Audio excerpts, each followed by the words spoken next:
In 2018, the National Medicines Regulatory Authority began accepting online applications for registration of drugs and renewal of registration for the same. Accordingly, the data of the NMRA was stored on the government cloud operated by Sri Lanka Telecom under the supervision of the ICTA. The NMRA chose to hand over the management of the data cloud to a private entity through a tender process carried out by the ICTA.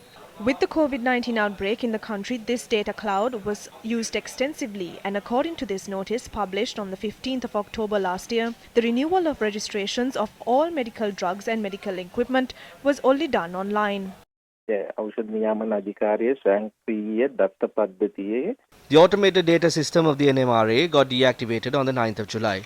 All activities on this data system have stalled since then. I have lodged a complaint with the Criminal Investigations Department on this matter as well.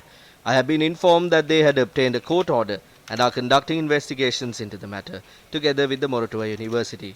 I hope to discuss the progress of this investigation with the Criminal Investigations Department next week.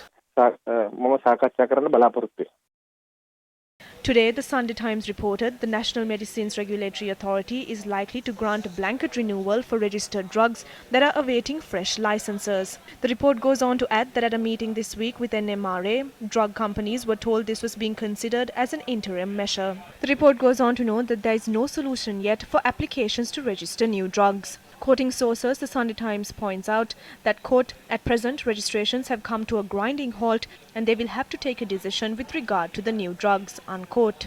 The NMRA does not usually grant blanket registration to drugs. Drugs are registered provisionally for a period of 2 years or given a full registration valid for 5 years.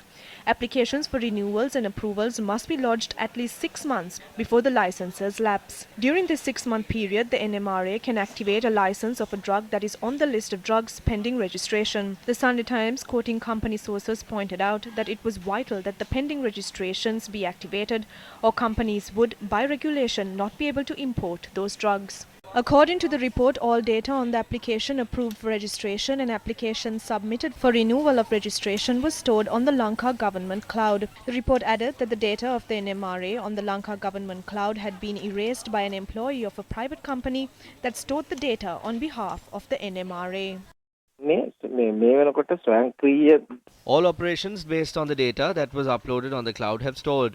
We are facing issues in assessing the drugs that have been submitted for registration since last year, but we are conducting our assessment in a manner that would not affect the supply of essential drugs, including drugs and medical equipment, to curb the spread of COVID-19. There is no need to have any fears on that.